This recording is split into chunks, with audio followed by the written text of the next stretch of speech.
Cognac Wellerlane, and we are here at the Macabre Film Festival, and it's opening night, and it's red carpet, and I'm here with filmmaker Michael Stever.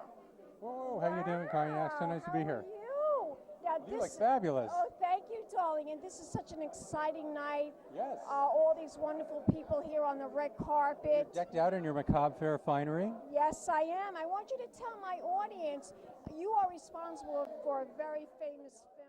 Well, you know, we got a couple films on the board. Resurrecting Carrie was actually screened here last year. That was in the spring, right? Yes, that was at the third annual Macabre Faire Film Festival. That was basically a hybrid of Stephen King's book, Brian De Palma's film, and Dean Pitchford and Michael Gore's cult musical.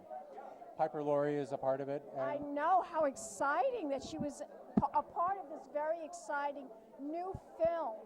Yeah, it was a really wonderful chance to merge several facets of Carrie together in one little short piece of piece of work, of film. a nice piece of artwork that you did. Now I understand you're responsible for another wonderful film that is going to be screening this weekend at the Macabre Film Festival. Tell my audience what that film is and explain the synopsis of the film. Well, Cognac, it's a bit of a tongue twister. It's called Jan Broberg's Guide to Thespians, Sociopaths, and Scream Queens. Say that 10 times fast. Forget it, I can't. So tell my audience about this extraordinary film. My good friend Jan Broberg, I've known for many years. We did a national tour together many years ago when I was an actor, and it was then many years ago that I heard about her story, having been kidnapped twice when she was 12 years old by a trusted family friend who brainwashed her and did some horrible things to her. She was rescued after, a 4-year-long ordeal. She was kidnapped twice. So she's really been through the ringer on many levels, but has really come out swinging, literally. Very strong woman. Has worked very successfully as an actor. It turns out she gets this great role opposite Elijah Wood in Frank Calhoun's Maniac. Another remake. fabulous actress. Yeah. Frank Calhoun is a wonderful filmmaker who just did a Maniac remake. Maniac, who a lot of horror lovers may know, was a huge cult hit in 1980. And Frank Calhoun recently remade it with Elijah Wood starring in the lead role. And my friend Jan has a great role opposite Elijah Wood in this film, playing the victim of a sociopathic serial killer. Oh my God. Very similar to what her real life situation was. So my mini doc kind of just parallels her two stories and showcases what a bizarre, situation she was forced to endure, and how she's really proactively come out swinging. Not only as an actor, but as somebody that's been able to take a lot of crap that life has thrown in her path, and be a survivor.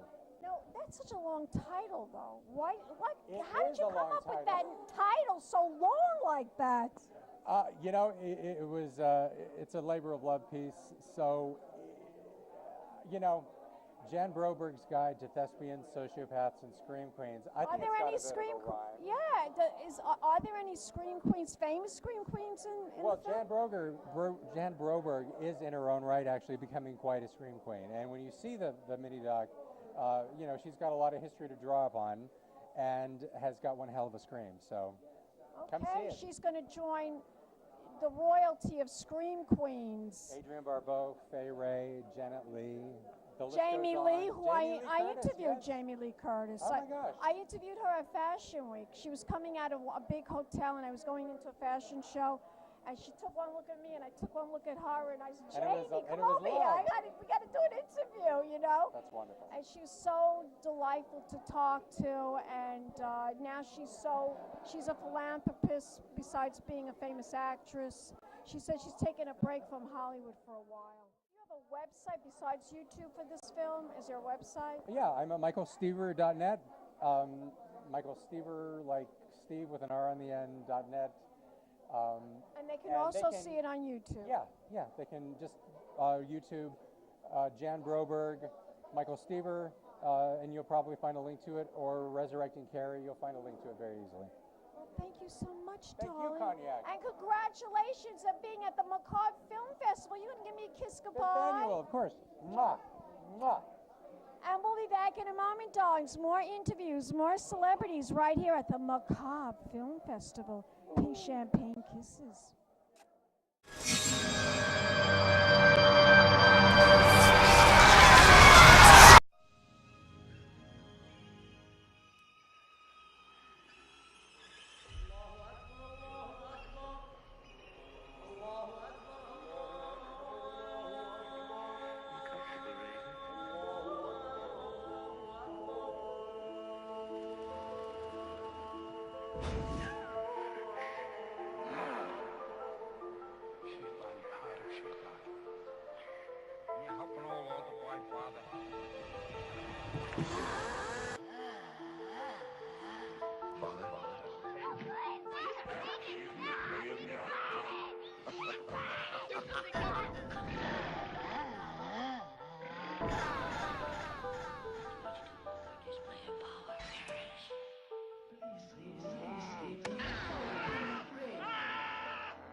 Darlings, I'm Cognac Wellerlane, and we are here at the Macabre Film Festival for opening night, and I'm on the red carpet with Eileen Dietz.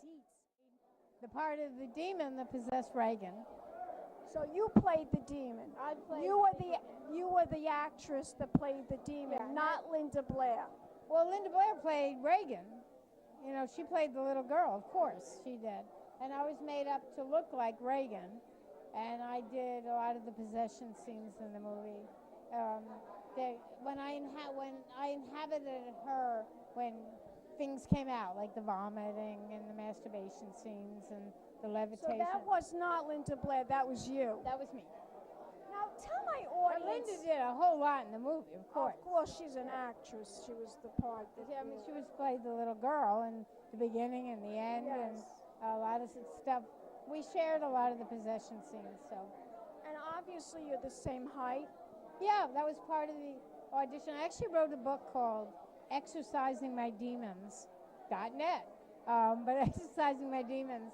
And after you find out how I became an actress and how I got to be in the scariest movie of all time and the ups and downs. It is the scariest movie of all time. Yeah. It's so very. But you'll find out about the audition that I did and meeting Dick Smith, like you Yes, just said. I wanted to about ask being the you right that. size. And of course, when he auditioned you for the part, the eye color probably had to be the same. The hair color had to be the No, same. the hair color didn't. I wore a wig. Oh, you did wear a And they wig. actually taped up my nose because her nose is a little more pug. We had to be about the same size and the same build. And then I had to know how to act, and I actually did a screen test for it. Wow. How many years ago was that? A long time ago. Long time ago. In the 70s. Yeah. Now, how did you find out about this role? Well, again, read my book, Exorcising My Demons. I was doing a play called Ontological Proof of My Existence, which means there is no proof, by Joyce Carol Oates, who generally writes about wrestling and stuff like that. She's pretty famous. And I did a play of hers at a little theater called the Cabiculo in New York City, because I grew up in New York City. And an agent saw me there and asked me if I wanted to audition for the part. And I met the casting director, and I went home and I read the book, and I came back and auditioned for it, did a screen test, met everybody, went to Dick Smith's lab so he can make a life mask. And it was a whole step by step by step before I actually got the part. And that's why doubles don't do that. Your role in the film was very significant, and you were cast. Especially that black and white face. The black and white face that jumps out at you. Oh my God. That I did that. Scared me to death. I'm I know. telling you right And that's now. become really the trademark of the movie. Let me ask you, Eileen, was the film, being in the film, what kind of an experience was that for you? Did you enjoy It was playing fun, yeah. Was it really? I had done a PBS special before that. I'd done a couple soap operas. I did one or two small films, but this was a big film, And I got to Yes. work with Max von Sydow, who I'd seen foreign films before that. Yes. And I thought he Brilliant was actor. amazing. Brilliant actor. Brilliant. And so nice, so nice. And now he's grown into his makeup. Because he got That's old. true. And Is he still? He's not alive. He's still oh, alive. he's still working. You kidding me? Yeah. Really? He's still alive? I can't remember the names of the films he was in, but no, he's still working. Now, what about Linda Blair? Do you keep in touch with her? Never did. She does her thing. I do my thing. We don't even do conventions together. What's next for you, Eileen? What's up? What are you up to now? I shot 6 independent films since May, just one after the other after the other. And I'm going to shoot a short film this week in Staten Island. And I'm reading 3 scripts. Well, good for you, Look darling. for a film called Abaddon that I shot in June. It's a prequel to Hansel and Gretel, and it's just a marvelous film. So I hope everybody that watches this looks for Abaddon. I certainly will. Now, tell my audience where we can find out more information about you. Do you have a website? Well, first of all, I know I'm pushing it, but if you want to find out everything about me, go to www.exorcisingmydemon.net, and you can buy the book. If you pay PayPal on it and not Amazon, I can autograph it for you and send it to you in 2 days. Okay, That's PayPal. that's nice you to can go know. to EileenDietz.com, and you go to Facebook on my fan page. I'm everywhere.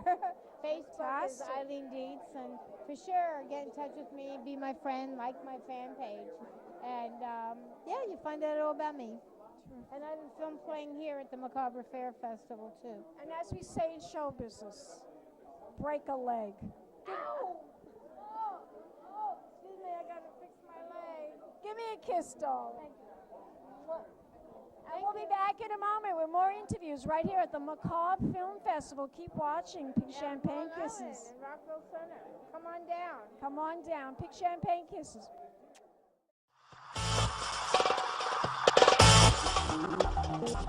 One of a kind girl.